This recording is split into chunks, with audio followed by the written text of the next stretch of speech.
what about the jobs that then kind of come in? I'm not being too negative. I'm just trying to get a sense. You might not as a regulator get involved, but as somebody who's followed tech for so long, somebody is at $22 billion valuation, then overnight you're at 5. No, look, The valuation will affect the investor, of course, but it's more importantly that high valuation was powering job growth, right? They were hiring because of a high valuation. Right. No, so there are two ways now. You can either say that the jobs were creating high valuation, the high valuation were creating jobs. Which came first? I don't. Okay. It's that whole Christopher Columbus. Sure. I'm going out to discover something, and I discover something else.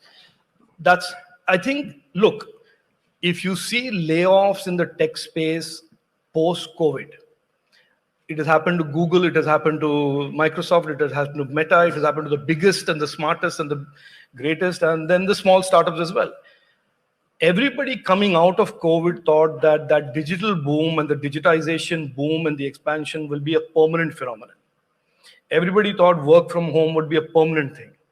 And you are now seeing post-COVID, as the disease is being defeated and economies are settling down and the old models are recovering, that there is now a balance between the digitized world and the digitized workplace versus the real workplace. And so therefore, there are people who have overestimated demand, overestimated consumption of digital products and services, and that correction is manifesting itself in resizing, right-sizing of organizations. This is, in my opinion, it's a pretty natural thing for companies, even the big ones, and the startup space specifically. The boom or bust is, in a sense, built into the DNA of what a startup is.